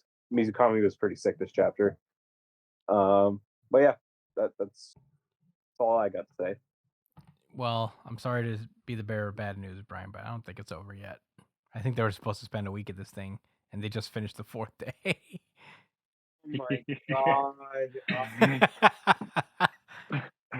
god. Yeah, F in the chat. Make it For stop. If I gotta see them sit down and be like, all right, guys, time to stop focusing on the video game and start doing our homework. Everybody, sit down at the table and let's do homework. And Well, but Paul, homework by if we do our homework now, then we're gonna lose more matches.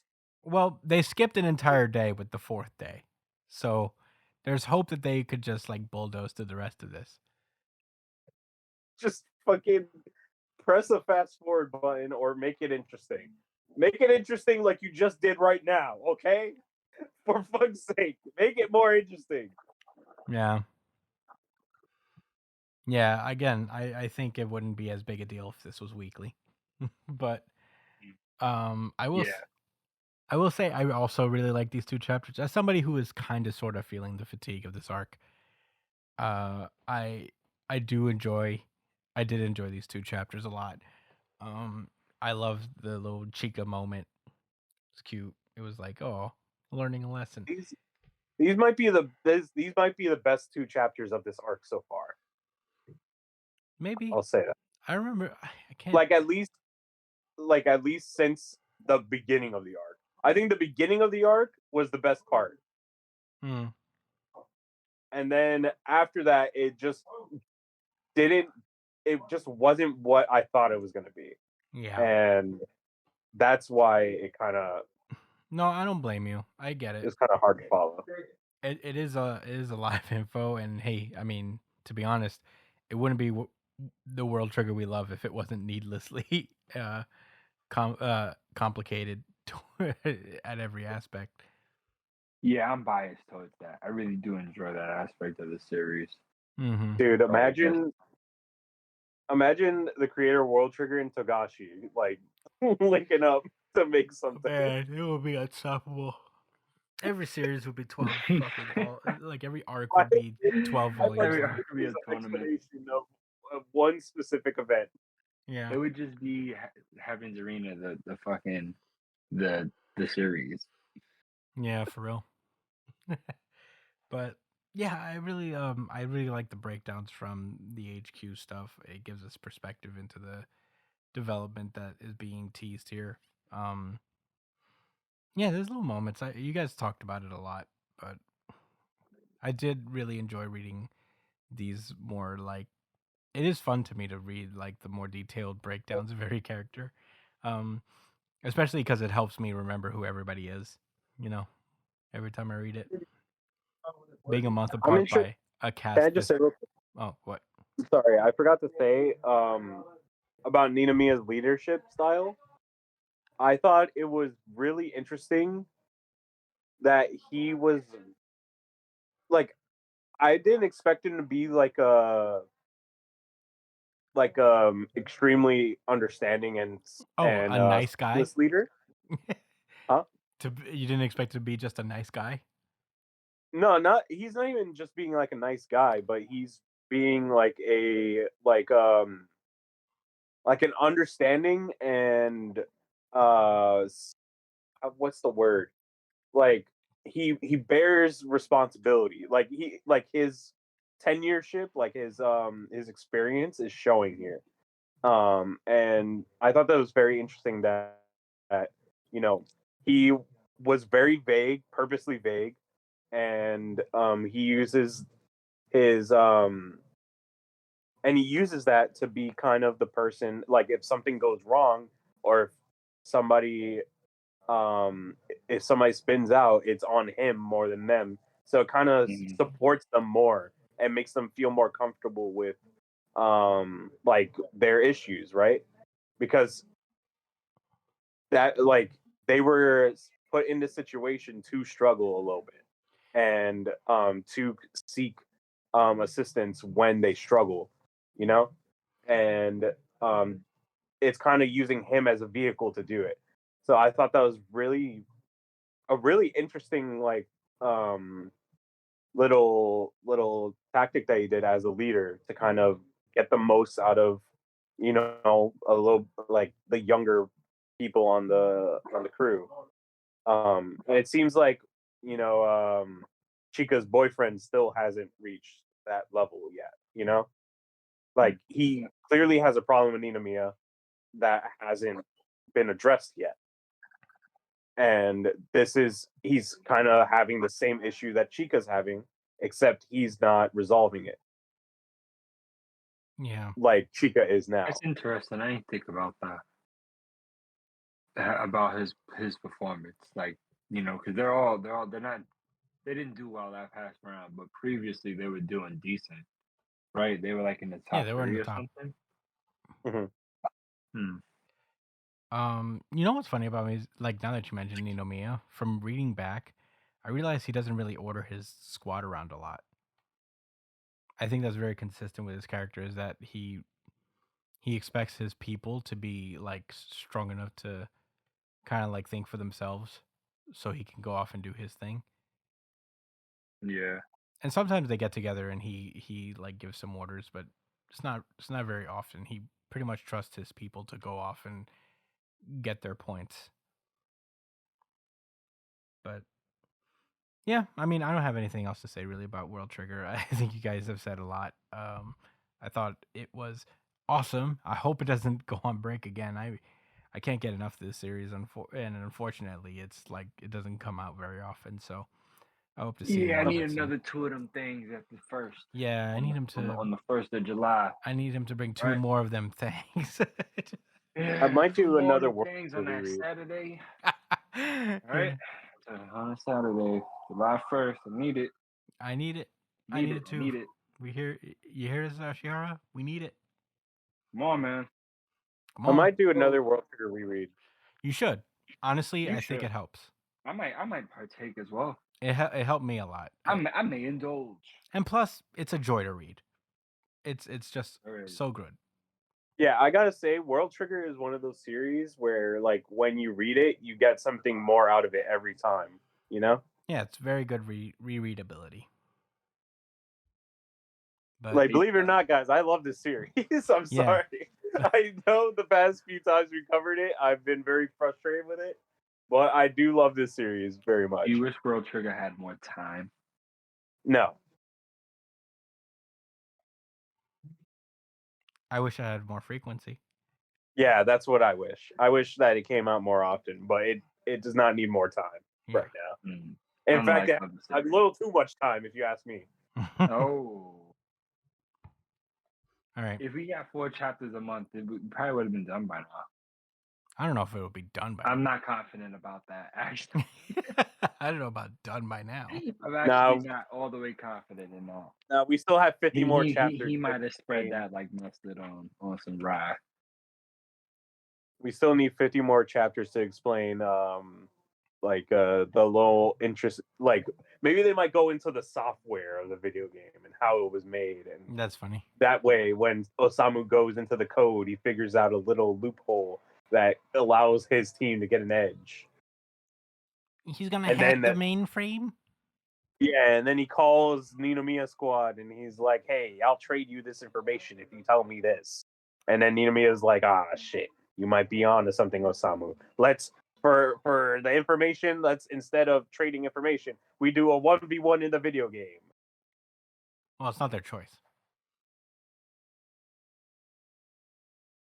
How about this, Osamu? You do my homework for 2 weeks, and I'll give you this information. It's a smart trade, to be honest. I would love that. More homework. All right, we ready to move on?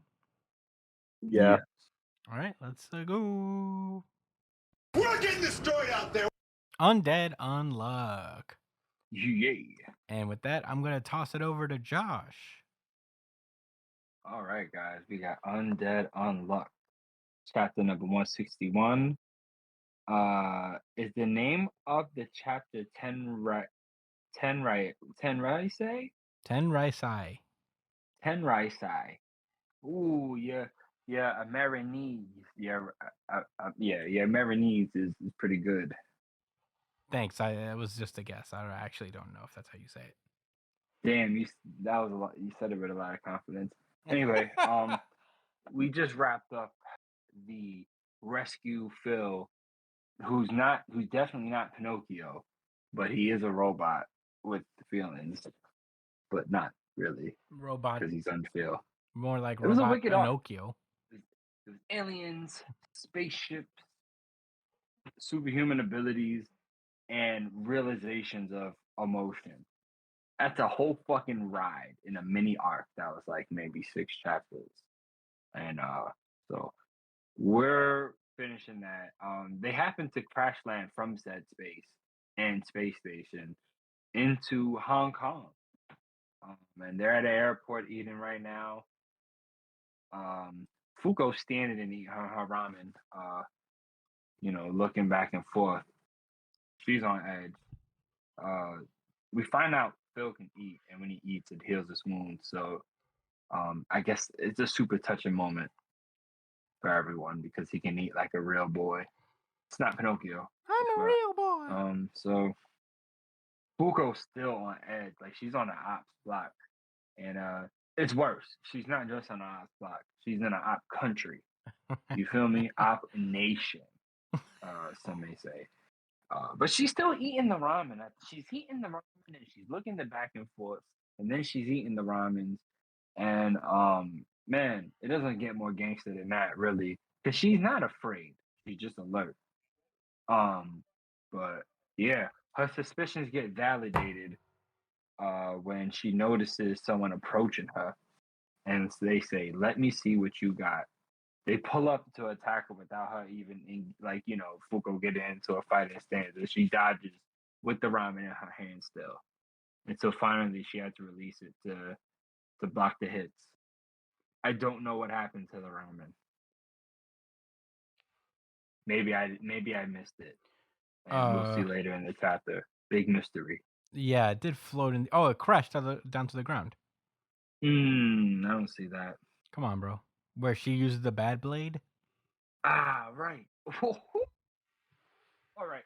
So you're right. So yeah. Anyway, she tosses up the ramen. Keep that in mind, guys. Even though it was already spoiled. And then she says, "All right, you want to get busy? Bet." So she whips out her hair, wraps it around her arm, unleashing her bad arts, and hits her with a bad blade in it. And it reminds me of like Pokemon when Sceptile or Grovyle went for Leaf Blade, because they had like the grass on their arm. Cool stuff.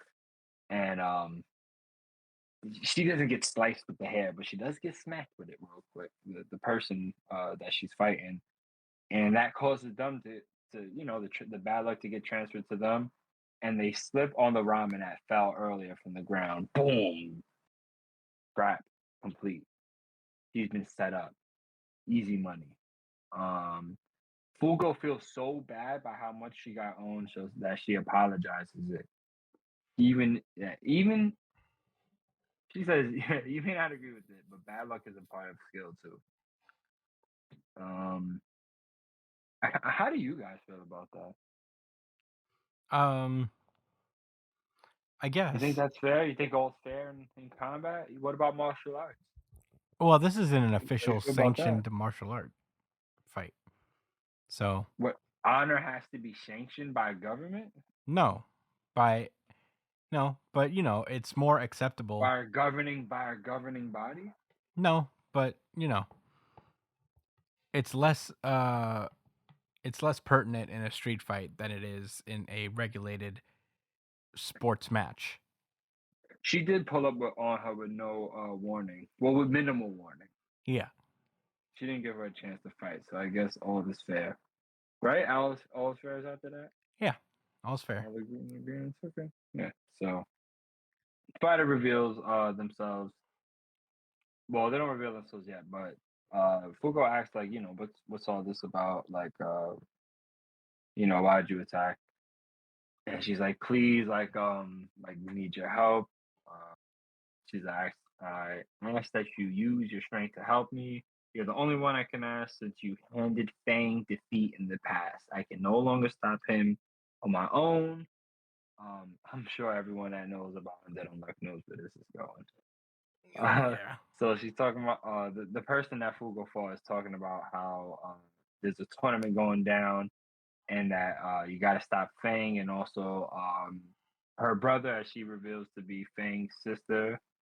I mean, Shen's sister. I actually forgot her sister's name. Oh, I forgot her name because she died, right? Yeah, she that's wasn't what in the happened. original loop. Yeah, and she's here now. Man, this is really cool. We'll talk about that later. Then, yeah, so Shin is participating in this martial arts tournament, and he's on a vendetta to kill Shin.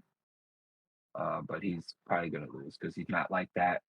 And unfortunately, Fugo's like that. Like, that's what I live for. I know it's, I'll help you out. I wanted to recruit him anyway. So, yeah, she is here. Shen's sister says thank you. And we immediately accelerate into the next, like, within one chapter. Pretty cool. Not gonna lie. So we see Fuko and her cape. She pulls up, and it's crazy. I didn't notice that these were different people in capes. I thought these were just different shots of Fuko and her cape like around. But Oh, you thought this eyebrowless man was Fuko? No, it's crazy. I seen him, but and you were like, I was like, Fuko? all right, maybe he's just there, like in the stands or something like that. Creed. I didn't think that was Fuko, but I didn't notice he was in a. I don't know, man. What can I say? Nothing. So yeah, they introduced Feng Kowloon, and he's like, oh brother, look at all these cornballs. None of these niggas is better. There's only one person I want. There's one person I need. There's one person I desire. And that's Fuko-san. No, he's Chinese. I shouldn't say San. That's wow, appropriation to the next level. Come on, Anyway, Come that's on, bro. like cube. That's like appropriation cube because it was both Japanese and Chinese from a foreigner. You know what I mean? Yeah. Multiply, yeah. I'm not proud of that. It's okay, But bud. I'm gonna move on. I'm gonna move on and continue and weather the storm. So yeah, the tournament starts with basically multiple fighting blocks, and I guess whoever's the last handful of people that come out victorious from the blocks move on into the tournament proper. And as soon as it starts, these people are around Fuku like, who's this little they called it two? I don't know what that means. Why they call them two? No, the two is a countdown. They kept it. Wow. You see, They called her first fat she though. came again. They did call her. Yeah, They called her she's fat not and even sloppy. fat. She's not fat. What are you talking about? Hey, Bugger, These man. guys These guys are crazy. Unrealistic body standards on. They right. I don't like. Was there a mistranslation there and what was supposed to be said? No. Well, whatever. There's no place for you and your sloppy technique. As soon as the gong gets hit, they get hit, but they all three of them get hit with the same move at once. They got dealt with one attack like fodder. Yeah. Like in in Zelda you can carry like a large weapon, like a broadsword or something like that. It has a large swing radius, and if you get a strong enough weapon and you hit a group of weak enough enemies, they all just die. They all just get swung away and explode. That's Yeah. exactly what happened to them. She farmed them for material, and so did the rest of the team. As I realized that Billy pulled up with his close quarters combat style, easy money. Void with his boxing style, you already know. Oh, it reminds me of Ip Man when they had him versus the boxer. It was a great movie. Yusai with her moonlight style quick drawing, and she beat a bunch of, I guess, samurais. Convenient for them that they had swords and not I don't bare think they had hands. swords. One person had nunchucks, but that's about it. Maybe they all had weapons. That's Maybe. what happened in my mind. She went into a weapons block. She probably killed Tamari too. Anyway. Yeah, definitely. Tamari's dead. Yeah. But so I was excited to get into this next arc, but not even a fraction of how excited Fang was as he seen his buddy old pal Fuko His face. in the ring. He's gonna have smile wrinkles for life. Oh my god. His face is like permanently contorted. His lips probably broke. You know what I'm saying? Like from smiling that hard. You know when it's cold outside and your lips is chapped and you smile or you widen your lips and they crack. Yeah. Them just ripped open. He turned into the Like the Joker after Joker. this. Yeah. that nigga injected himself with the Joker gas, man. Oh, like a kid about to get a Happy Meal. But yeah, that was Undead Unlocked. I enjoyed this chapter thoroughly. One Piece, the animal monsters, man, and Can't beat the big animal emus, monsters. and then the emus and the moon, both of them. Come on, man, can't contend with that. But like I said, I enjoyed Undead Unlocked. Chris, you got any thoughts? Any lingering ones? Oh yeah, tournament arc. Can't wait. Is it gonna really be a tournament arc? Yeah, they have They're gonna different fight blocks. themselves? All the blocks are cleared. That means there's gonna be like a tournament, right? Because there's a second round of one-on-one fights, hopefully. Oh, right. They're probably all gonna fight. There's probably much more blocks, and they're gonna probably at least all fight like different people. Please, We may please, have one matchup where two of them please. fight I each want a other. I tournament think arc. that'd be cool. It's been so long since we had a True Blue tournament arc. Yeah, man. Right, in any series, right? You know the last one I remember? What? Food Wars. Food? No way. The That Fall had to be Classic. from there. The Food Wars? The Fall Classic tournament. Technically a tournament arc. Wow. That wasn't. No, not technically. It was. It definitely was. Yes, that's what I'm saying. But That's the last one I remember. That's like True Blue. This is a tournament arc. We're not doing anything where Rank Wars we're don't fast count, forward. right? Rank Wars don't count. No, it's not a tournament. No, because it's not a tournament, but they're pretty lit. Damn. Right, nothing. Not even Jujutsu Kaisen. Nope. I want an organized tournament arc. It? And I'm very excited. But yeah, I did enjoy this chapter quite a bit. It was cool to see. I knew it was Shen. I feel like I made that guess that Shen was next. Yeah, we both kind of said that last week. I was thinking about that too.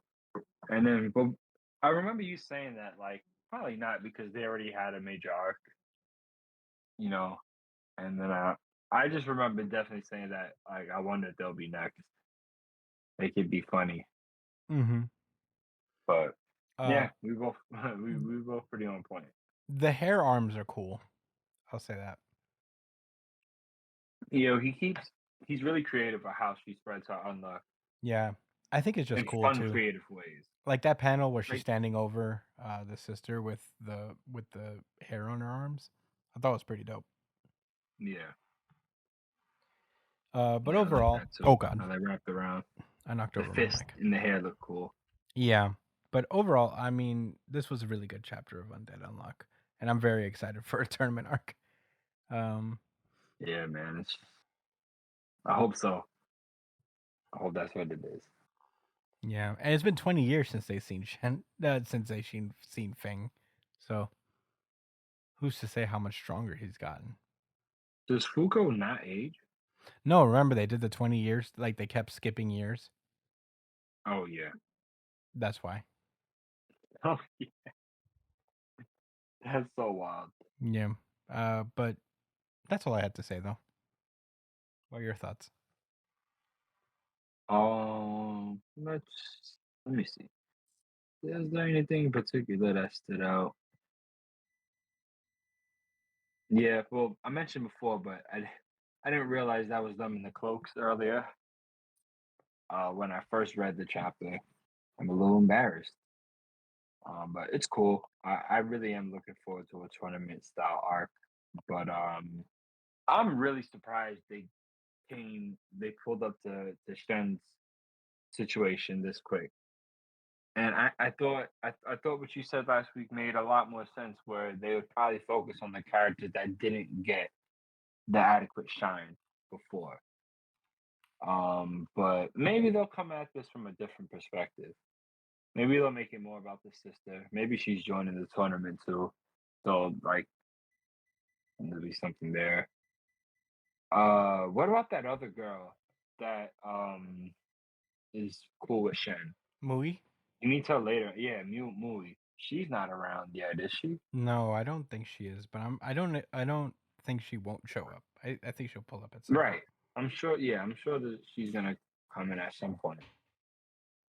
So yeah, that's what I'm interested in, and I think this arc is going to hinge on um how different of an approach this can be, because that previous arc was really dope. Um, and it stood out for a few reasons, because of how strong the antagonist Fang was, because of the extremes they had to go through to defeat him, how Shen died and turned into a zombie to fight that nigga. Like, it was crazy, man. So I guess the tournament arc is not a bad start at all. So I'm really looking forward to next week's chapter. Mm-hmm. Hell yeah, bad arts. Bad arts. All right. Well, if that's all your thoughts, we ready to close this one out? Yep. All right. Well, that has been our show. Thank you guys so much for listening. As per usual, you could find me at the Chris Espinal on Twitter and Instagram, Josh at JDCole_37 on Instagram, at New Gym City Josh on Twitter. Brian is at b.esp on Twitter and Instagram, and you can catch him when he's streaming at New Gym City Pod. Oh no, I mixed it up. Bad. You can catch Brian while he's streaming at twitch.tv/its punchline, and you can email us at newjumpcitypod@gmail.com. Please do leave us some questions, comments, whatever you guys want us to talk about on the show, or you can hit up our YouTube and leave a comment there. And while you're at it, why don't you subscribe, like, share the podcast on that. It's not fully video, but hey, we're still putting stuff up, and we also do the really good chapter of the week poll on YouTube, so never miss a YouTube poll by subscribing. If you prefer audio podcasts, we're pretty much everywhere you listen to podcasts: iTunes, Spotify, Google Podcasts, Amazon Music, name it, we're probably on there. And yeah, thank you guys so much for listening. We'll see you guys next week. We do a pre-show chat show now, so I hope you guys like that. Check that out. It comes out every Wednesday after the show comes out, the main show comes out. So, yeah, we'll be doing more of those if you guys like it. But anyway, thank you guys so much for listening. We'll see you next week. Stay safe, New Jump citizens. Peace out.